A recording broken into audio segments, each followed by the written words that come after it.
How would you like to take a cruise from Morehead City, North Carolina, all the way out to Bermuda, and then after refueling, on to New York City? Some 1,500 miles of open ocean.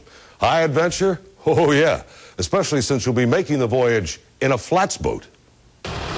This flats boat, an open boat only 21 feet long. Flats boats are designed for sheltered water, not the open ocean, which for designer and builder Ralph Brown wasn't good enough. Basically spent 2.5 years dreaming about a better way to make a boat. And my wife finally said to me, either do it or shut up. She thought I was going to shut up.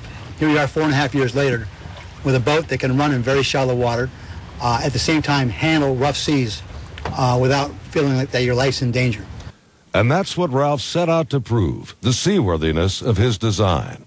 A tunnel-hulled catamaran, it draws only a few inches of water. The hulls and gunnel are designed to cast waves and spray away from the boat, so it's remarkably dry. And the hulls are filled with closed-cell foam, so it's theoretically unsinkable and is self-bailing. So with hundreds of gallons of extra fuel tankage, emergency supplies, and satellite phone, Ralph and his brothers set out on their unprecedented and risky odyssey. As anticipated, it wasn't smooth sailing. They encountered up to 8-foot seas on the voyage and weighted down with all that extra fuel and provisions. They didn't make the speed they had planned for, but they made it over 1,500 miles of open ocean. Have you proven what you set out to do? Absolutely. How? This boat, in my opinion, is the world's most seaworthy flats boat. I mean, it runs in 4 to 6 inches of water and easily handles, 8-footers. Bob Height on the Nautical News Beat for News Channel 8. Certainly some brave souls. By the way, Ralph and his boat are now safely back at his shop in Hudson. His voyage is apparently a world record, and he's hoping to have it recognized by the Guinness Book of World Records. We wish him well. Good luck to them.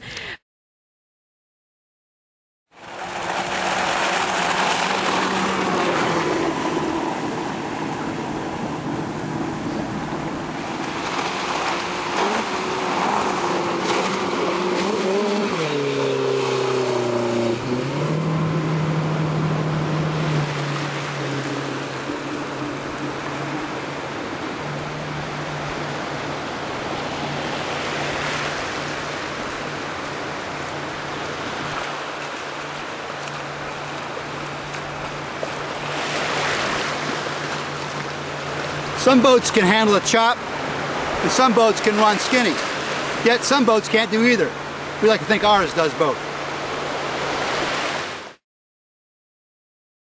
Taking a small boat into a big body of water is probably not a good idea, but a Hudson man did just that and has a world record to prove it.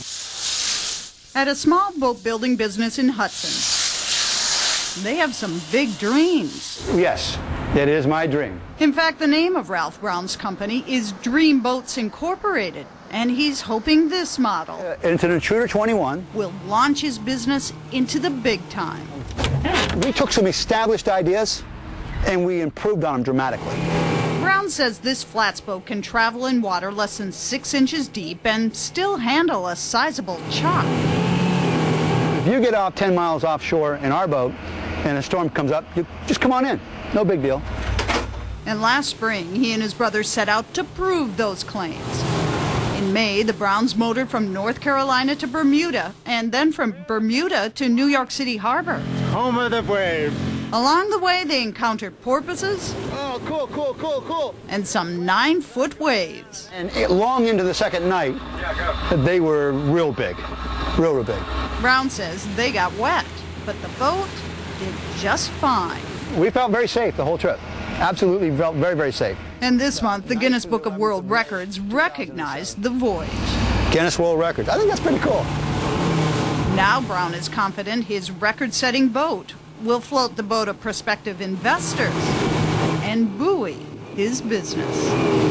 I plan to compete with the big boys. In Hudson, Catherine Bird, Tampa Bay's 10 News. I kept telling my husband that some guys took a flats boat to Bermuda. He didn't believe it. He's like, no. Nobody would ever believe Nobody it. would do that. Who would do that? But it's been done. It's Pretty sure they didn't use dead reckoning. They made it alive. That's right. You got that right.